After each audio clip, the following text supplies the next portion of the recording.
Hello friends, lateral entry examine prepare ചെയ്യുന്ന കുട്ടികൾക്ക് പഠിക്കേണ്ട എഞ്ചിനീയറിംഗ് മെക്കാനിക്സ് എന്ന സബ്ജക്റ്റിലെ കുറച്ച് ടോപ്പിക്സ് ആണ് നമ്മൾ ഈ ഒരു വീഡിയോയിൽ ഡിസ്കസ് ചെയ്യുന്നത്. അപ്പോൾ ആദ്യം തന്നെ എന്താണ് engineering mechanics? The branch of science which describes and predicts conditions of rest or motion of bodies under the action of forces.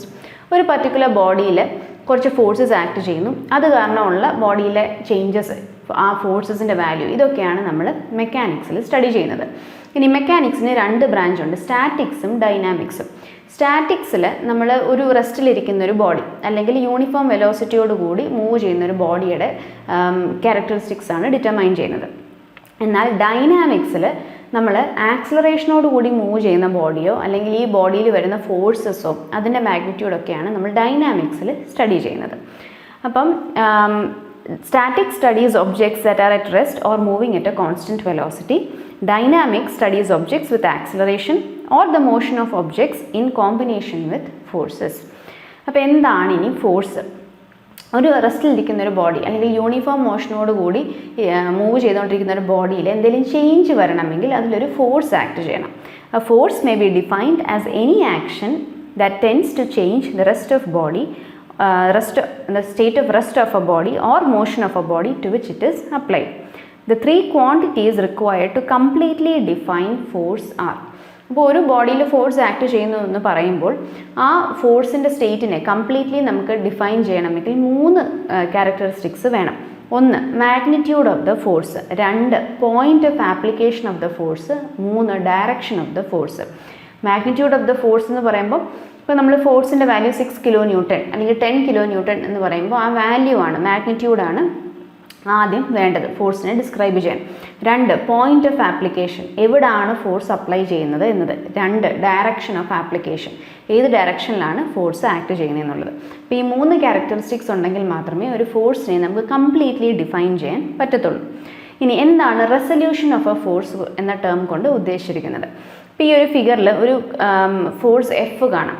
അപ്പോൾ ഈ ഫോഴ്സ് എഫിനെ ഞാൻ അതിൻ്റെ ഹൊറിസോണ്ടൽ ആൻഡ് വെർട്ടിക്കൽ കോമ്പണൻസ് ആയിട്ട് സ്പ്ലിറ്റ് ചെയ്യുവാണെങ്കിൽ ഹൊറിസോണ്ടൽ കോമ്പണൻറ്റ് എഫ് എക്സും vertical component F വൈയും, അങ്ങനെ രണ്ട് കോമ്പണൻസ് ആയിട്ട് അതിനെ സ്പ്ലിറ്റ് ചെയ്യുന്നതിനെയാണ് റെസല്യൂഷൻ ഓഫ് ഫോഴ്സ് എന്ന് വിളിക്കുന്നത്.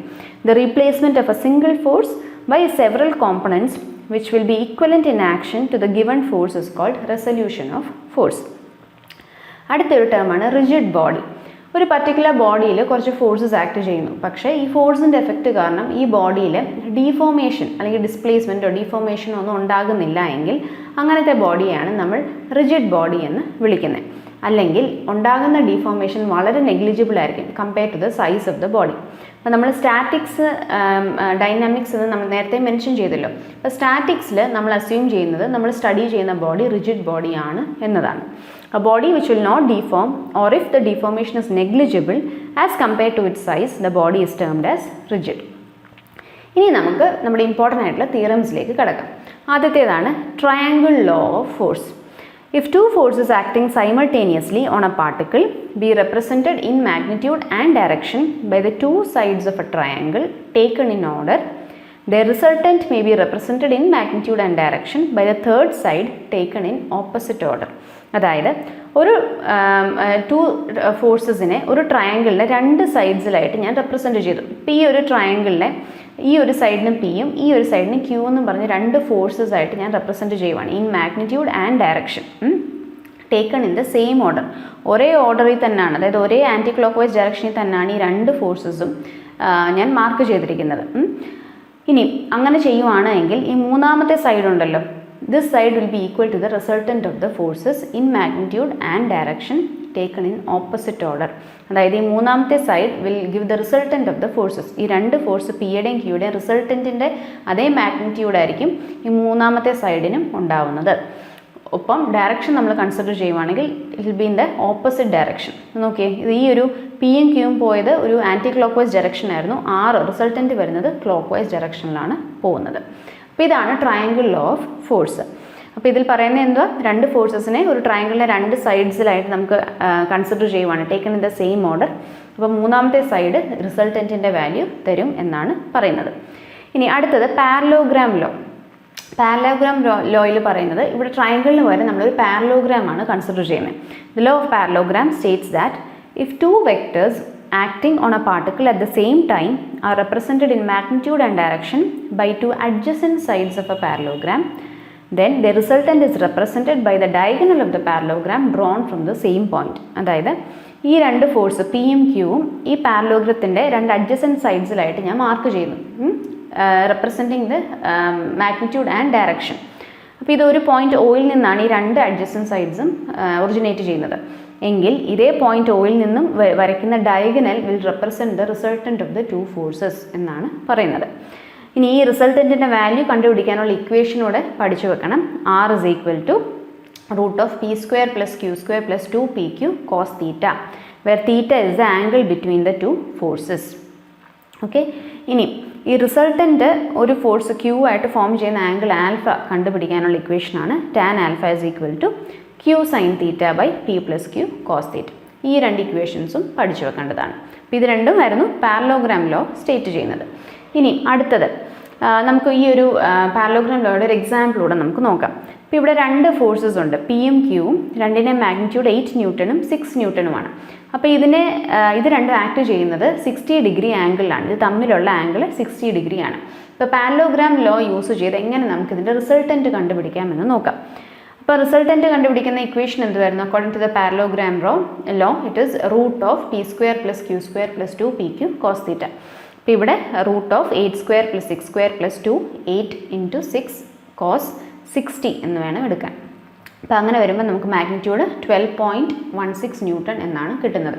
ഇപ്പോൾ ക്വസ്റ്റ്യനിൽ നിങ്ങൾക്ക് എക്സാമിന് വരാൻ പോകുന്നത് ചിലപ്പം two forces are acting are inclined at an angle of ഒരു പർട്ടിക്കുലർ ആംഗിൾ വരും, theta between them, find the resultant എന്നായിരിക്കും ക്വസ്റ്റ്യൻ വരാൻ പോകുന്നത്. അപ്പോൾ നമുക്ക് ഈ ഒരു ഇക്വേഷൻ യൂസ് ചെയ്തത് സോൾവ് ചെയ്യാം. അടുത്തത് ലാമീസ് തിയറം. അപ്പോൾ എന്താണ് ഇനി ലാമീസ് തിയറം സ്റ്റേറ്റ് ചെയ്യുന്നത്? When three forces acting at a point are in equilibrium, then each force is proportional to the sine of the angle between the other two forces. ഇപ്പോൾ ഇവിടെ 3 forces ഉണ്ട്, A, R and P. ഇത് മൂന്നും ഈ ഒരു particular പോയിന്റിൽ കൂടാണ് pass ചെയ്യുന്നത്. The three are in equilibrium. ഇനി ഇത് തമ്മിൽ ഓരോ ഫോഴ്സസും തമ്മിലുള്ള ആംഗിൾസ് നമുക്ക് ആൽഫ, ബീറ്റ, ഗാമ എന്ന് തന്നിട്ടുണ്ട് എങ്കിൽ ലാമീസ് തിയറം പ്രകാരം പി ബൈ സൈൻ ആൽഫ, അതായത് ഈ ഫോഴ്സ് ഡിവൈഡഡ് ബൈ അതിൻ്റെ ഓപ്പോസിറ്റ് വരുന്നത്, അതായത് മറ്റ് രണ്ട് ഫോഴ്സസ്, പി അല്ലാത്ത മറ്റ് രണ്ട് ഫോഴ്സസ് തമ്മിലുള്ള ആംഗിൾ എടുക്കണം, അതിൻ്റെ സൈൻ എടുക്കണം. അപ്പോൾ P by sine alpha is equal to A by sine beta is equal to R by sine gamma. ഇതാണ് ലാമീസ് തിയറം സ്റ്റേറ്റ് ചെയ്യുന്നത്. ഓക്കെ, അടുത്തത് law of superposition. Law of superposition എന്താണ് പറയുന്നത്? ഒരു പർട്ടിക്കുലർ ബോഡിയിൽ കുറേ ഫോഴ്സസ് ആക്ട് ചെയ്യുന്നുണ്ട്. അപ്പം നെറ്റ് ഫോഴ്സ് എന്ന് പറയുന്നത് ഇതിൻ്റെ എല്ലാം സം ആയിരിക്കും. The resultant force acting on a body is equal to the vector sum of all the individual forces. അതായത് ഒരു ബോഡിയിൽ തന്നെ പല ഫോഴ്സസും ഇങ്ങനെ സൂപ്പർ ഇമ്പോസ് ചെയ്യുവാണെങ്കിൽ നെറ്റ് ഫോഴ്സ് എന്ന് പറയുന്നത് ഇതിൻ്റെ എല്ലാം സം ആയിരിക്കും. ഇനി ഈക്വിലിബ്രിയം ലോ. എന്താണ് ഈക്വിലിബ്രിയം ലോ പറയുന്നത്? The equilibrium law in mechanics states that an object is in equilibrium when the net force acting on it is 0. ഇപ്പോൾ ഒരു പർട്ടിക്കുലർ ബോഡി കൺസിഡർ ചെയ്തേ, ഇതിൽ കുറേ ഫോഴ്സസ് ആക്ട് ചെയ്യുന്നുണ്ട്. അപ്പം എക്സ് ഡയറക്ഷനിലെ ഫോഴ്സസിൻ്റെ എല്ലാം സമ്മ് നമ്മൾ എടുക്കുവാണെങ്കിൽ ഇവിടെ -30, ലെഫ്റ്റിലോട്ടായിട്ട് -30 എടുക്കുന്നു, റൈറ്റിലോട്ടായിട്ട് അതിനെ +30 ഇതിനെ എടുക്കുന്നു. അപ്പോൾ ഇത് രണ്ടും കൂടെ ആഡ് ചെയ്യുമ്പം ഇത് രണ്ടും ക്യാൻസൽ ഔട്ട് ആയിപ്പോവും, 0 ആയിപ്പോവും. ഇനി വെർട്ടിക്കൽ ഫോഴ്സസ് കൺസിഡർ ചെയ്യുവാണെങ്കിൽ മുകളിലോട്ടൊരു 50 ന്യൂട്ടനും ഉണ്ട്, താഴോട്ടൊരു 50 ന്യൂട്ടനും ഉണ്ട്. അപ്പോൾ ഇതിൻ്റെ നമ്മൾ റിസൾട്ടൻ്റ് എടുക്കുവാണെങ്കിൽ, നെറ്റ് എടുക്കുവാണെങ്കിൽ അതും 0 ആയി മാറും. അപ്പോൾ ചുരുക്കത്തിൽ ഈ ഒരു ബോഡിയിൽ ആക്ട് ചെയ്യുന്ന ഫോഴ്സസിൻ്റെ സം എന്ന് പറയുന്നത് 0 ആണ്. അപ്പോൾ ഇതാണ് ഈക്വിലിബ്രിയം ലോ സ്റ്റേറ്റ് ചെയ്യുന്നത്. അതായത് നെറ്റ് ഫോഴ്സ് എന്താണെന്ന് വെച്ചാൽ നെറ്റ് ഫോഴ്സ് 0 ആണ് എങ്കിൽ ആ ബോഡി ഈക്വിലിബ്രിയത്തിലായിരിക്കും. അതായത് റെസ്റ്റിലാണെങ്കിൽ റെസ്റ്റിൽ തന്നെ കണ്ടിന്യൂ ചെയ്യും, മോഷനിലാണ് യൂണിഫോം മോഷനിലാണെങ്കിൽ യൂണിഫോം മോഷനിൽ തന്നെ കണ്ടിന്യൂ ചെയ്യും. The equilibrium law states that object is in equilibrium when the net force acting on it is 0. ഇതാണ് ഈക്വിലിബ്രിയം ലോ സ്റ്റേറ്റ് ചെയ്യുന്നത്. ഇനി ഒരു ലോ കൂടെ ഉണ്ട്, law of transmissibility of force. The principle of transmissibility. Law of transmissibility, principle of transmissibility എന്ന് വിളിക്കാറുണ്ട്. It states that point of application of a force can be moved anywhere along its line of action without changing the external reaction forces on a rigid body. ഇപ്പോൾ ഒരു എക്സാമ്പിളോടുകൂടി ഇത് explain ചെയ്യാം. ഇപ്പോൾ ഈ ഒരു particular block consider ചെയ്യുക. ഇതിലൊരു force act ചെയ്യുന്നുണ്ട്, represented by the red arrow. അപ്പം ഈ ഫോഴ്സിനെ ഞാൻ പ്രിൻസിപ്പിൾ ഓഫ് ട്രാൻസ്മിസിബിലിറ്റി യൂസ് ചെയ്ത് എനിക്ക് ഇതിൻ്റെ ഇതേ ലൈൻ ഓഫ് ആക്ഷനിൽ തന്നെ ഇങ്ങോട്ടും എനിക്ക് മാർക്ക് ചെയ്യാം. കണ്ടോ, ഈ ഒരു ആരോ റൈറ്റ് സൈഡിലേക്ക് വന്നു. ഇതിൽ തെറ്റുണ്ടോ? ഇല്ല. ഇറ്റ് ഈസ് ഈക്വൽ ടു, രണ്ട് കണ്ടീഷൻസും സെയിം ആണ്. കാരണം അതേ ലൈൻ ഓഫ് ആക്ഷനിൽ തന്നെയാണ് ആ ഫോഴ്സ് നമ്മൾ മാർക്ക് ചെയ്തിരിക്കുന്നത്. ആ നെറ്റ് ഫോഴ്സിൽ ചേഞ്ചസ് ഒന്നും വരുന്നുമില്ല. അപ്പോൾ ഇതാണ് പ്രിൻസിപ്പിൾ ഓഫ് ട്രാൻസ്മിസിബിലിറ്റി പറയുന്നത്. That point of application of a force can be moved anywhere along its line of action without changing the external forces on the body. ഫോഴ്സിൻ്റെ magnitude മാറാത്തിടത്തോളം അതേ line of ആക്ഷനിൽ എങ്ങോട്ട് വേണേലും ഈ ഫോഴ്സിനെ എനിക്ക് മാറ്റി മാർക്ക് ചെയ്യാം.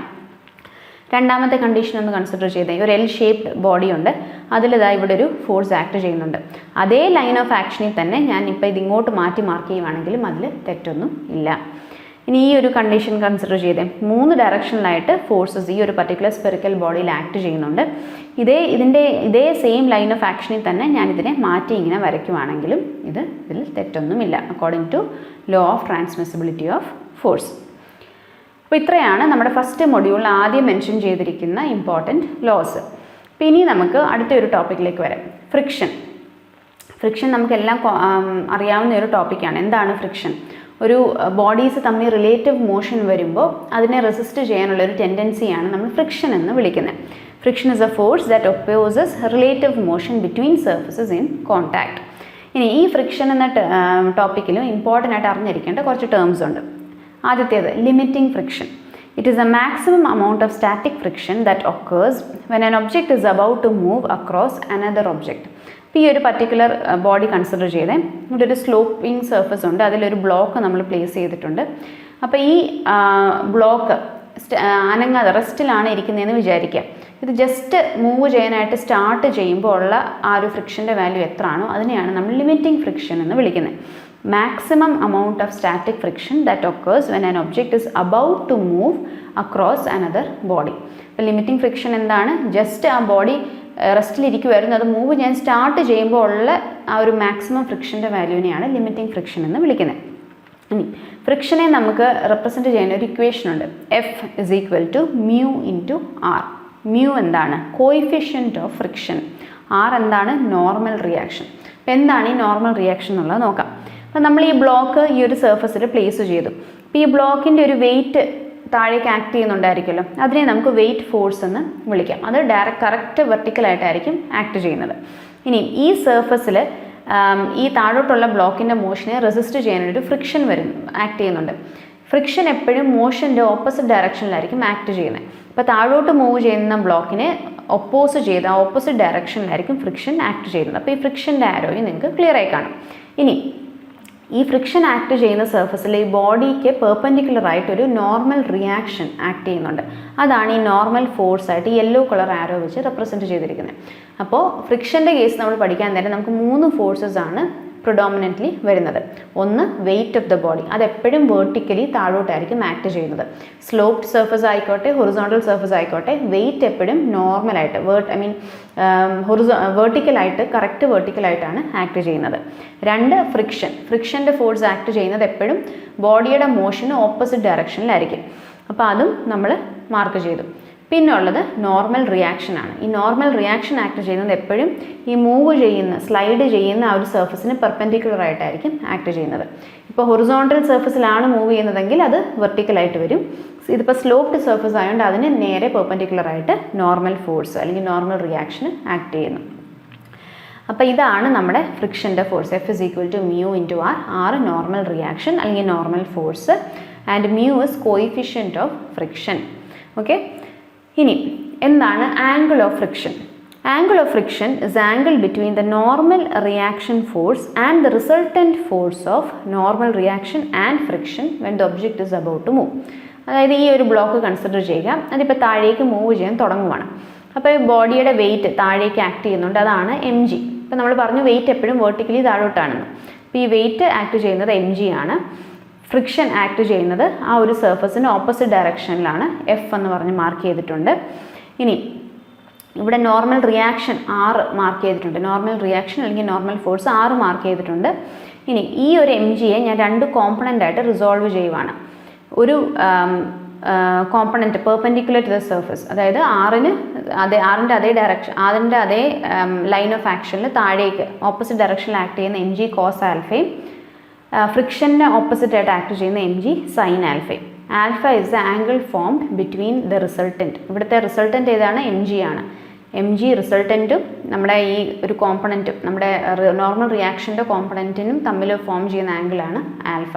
അപ്പോൾ it is a angle of friction. അപ്പോൾ ആംഗിൾ ഓഫ് ഫ്രിക്ഷൻ എന്താണ്? Angle between normal reaction force and the resultant force of normal reaction and friction when an object is about to move. ഇപ്പോൾ ഫ്രിക്ഷൻ്റെ അതേ ഡയറക്ഷനിൽ equal ആയിട്ട് വരുന്ന value ആണ് M G sine alpha. Normal റിയാക്ഷൻ്റെ അതേ ഡയറക്ഷനിൽ അതേ ലൈൻ ഓഫ് ആക്ഷനിൽ ഓപ്പോസിറ്റ് ഡയറക്ഷനിൽ അതേ മാഗ്നിറ്റ്യൂഡിൽ വരുന്ന വാല്യൂ ആണ് എം ജി കോസ് ആൽഫ. അപ്പോൾ അതുകൊണ്ടാണ് ഇതിൻ്റെ രണ്ടിൻ്റെ റിസൾട്ടൻ്റ് ആയിട്ട് എം ജി വെയ്റ്റിനെ നമ്മൾ കൺസിഡർ ചെയ്യുന്നത്. അപ്പോൾ ഈ രണ്ട് ഫാക്ടേഴ്സ് തമ്മിൽ, അതായത് റിയാക്ഷനും നമ്മുടെ വെയ്റ്റും അതിൻ്റെ റിസൾട്ടൻറ്റും തമ്മിൽ വരുന്ന ആംഗിളിനെയാണ് നമ്മൾ ആംഗിൾ ഓഫ് ഫ്രിക്ഷൻ എന്ന് വിളിക്കുന്നത്. അടുത്തത് ആംഗിൾ ഓഫ് റീപോസ്. ഇപ്പോൾ ഇവിടെ ശ്രദ്ധിച്ചേ, ഇതേ ആംഗിൾ ആൽഫ തന്നെയാണ് ഇവിടെ താഴെ സ്ലോപ്പ്, അതായത് ഹൊറിസോണ്ടലുമായിട്ട് ഈ സ്ലോപ്പ് കോസ് ചെയ്തേക്കുന്ന ആംഗിൾ ആൽഫയായിട്ട് മാർക്ക് ചെയ്തിരിക്കുന്നത്. ഇതിനെയാണ് നമ്മൾ ആംഗിൾ ഓഫ് റീപോസ് എന്ന് വിളിക്കുന്നത്. അതായത് എത്ര ആംഗിളിലാണോ ആ ഒരു പർട്ടിക്കുലർ സ്ലോപ്പ് നമ്മൾ വെക്കുന്നത്, എപ്പോഴാണോ അത് ജസ്റ്റ് ആ ബ്ലോക്ക് നീങ്ങാൻ സ്റ്റാർട്ട് ചെയ്യുന്നത്, അതിനെയാണ് നമ്മൾ ആംഗിൾ ഓഫ് റീപോസ് എന്ന് വിളിക്കുന്നത്. It is A maximum angle that A surface can be tilted from the horizontal such that object on it is just able to stay on the surface without sliding down. ഇത് ഞാൻ ഈ ഒരു angle ആൽഫയിൽ നിന്ന് ഞാൻ exceed ചെയ്യുവാണെങ്കിൽ, ആൽഫയിൽ നിന്ന് കൂട്ടുവാണെങ്കിൽ ഈ body slide ചെയ്ത് വരാൻ തുടങ്ങും.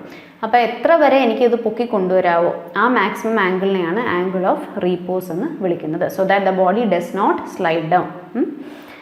അടുത്തത് cone of friction. Cone of friction എന്ന് പറഞ്ഞ ഒരു ഇമാജിനറി കോണാണ്. നമ്മൾ നേരത്തെ പറഞ്ഞ റിസൾട്ടൻ്റ് ഉണ്ടല്ലോ, ഇവിടെ പറഞ്ഞ എം ജി എന്ന് വിളിച്ച ഈ ഒരു റിസൾട്ടൻറ്റിനെ നമ്മൾ ഈ നോർമൽ റിയാക്ഷന് ചുറ്റും നമ്മൾ ഒരു 360 ഡിഗ്രിയിൽ റൊട്ടേറ്റ് ചെയ്യുവാണെങ്കിൽ ഫോം ചെയ്യുന്ന ഇമാജിനറി കോണിനെയാണ് കോൺ ഓഫ് ഫ്രിക്ഷൻ എന്ന് വിളിക്കുന്നത്. It is defined as a right circular cone with vertex at the point of contact of the two surfaces. ഈ ബ്ലോക്കും അത് സ്ലൈഡ് ചെയ്യുന്ന സർഫസും തമ്മിൽ മീറ്റ് ചെയ്യുന്ന ആ ഒരു പോയിന്റ് ഓഫ് കോൺടാക്ട് ഉണ്ടല്ലോ, അവിടെയാണ് ഈ കോണിൻ്റെ വേർട്ടെക്സ് വരുന്നത്. Axis in the direction of the normal reaction. Normal റിയാക്ഷനിലാണ് ആ നോർമൽ റിയാക്ഷൻ ആറെന്ന് അല്ലെങ്കിൽ എൻ എന്ന് പറഞ്ഞ് നമ്മൾ ഡിനോട്ട് ചെയ്യുന്ന ആ ഒരു പോയിന്റ് ആയിരിക്കും ആ ഒരു കോണിൻ്റെ ആക്സിസ് വരുന്നത്. And semi vertical angle equal to the angle of friction. ഇവിടുത്തെ ആംഗിൾ ഓഫ് ഫ്രിക്ഷൻ നമ്മൾ ആൽഫ എന്ന് ഡിനോട്ട് ചെയ്യുന്ന ആ ഒരു ആംഗിൾ ആയിരിക്കും ഇവിടുത്തെ സെമി വെർട്ടിക്കൽ ആംഗിൾ വരുന്നത്. അപ്പോൾ അങ്ങനെ നമ്മൾ ഈ ഒരു ഇടയ്ക്ക് വരുന്ന നോർമൽ റിസൾട്ടൻ്റ് ഓഫ് ദ ഫോഴ്സസിന് അതിന് നമ്മൾ ഈ നോർമൽ റിയാക്ഷന് ചുറ്റുമായിട്ട് നമ്മൾ 360 ഡിഗ്രി റൊട്ടേറ്റ് ചെയ്യുവാണെങ്കിൽ കിട്ടുന്ന കോണാണ് കോൺ ഓഫ് ഫ്രിക്ഷൻ. ഓക്കെ, അപ്പോൾ ഇത്രയാണ് നമ്മൾ ഈ ഒരു വീഡിയോയിൽ ഡിസ്കസ് ചെയ്യുന്നത്. അപ്പോൾ ഇവിടെ നമ്മൾ ഡിസ്കസ് ചെയ്തത് ആദ്യം നമ്മൾ കുറച്ച് ഇമ്പോർട്ടൻ്റ് ആയിട്ടുള്ള ലോസ് ഡിസ്കസ് ചെയ്തിരുന്നു. അത് കഴിഞ്ഞ് ഫ്രിക്ഷൻ എന്ന ടോപ്പിക്കിലേക്ക് വന്ന് ഫ്രിക്ഷൻ എന്ന ടോപ്പിക്കിലെ കുറച്ച് ടേംസും നമ്മൾ ഡിസ്കസ് ചെയ്തിരുന്നു. അപ്പോൾ മറ്റു ടോപ്പിക്സുമായിട്ട് അടുത്ത വീഡിയോയിൽ കാണാം. Thank you.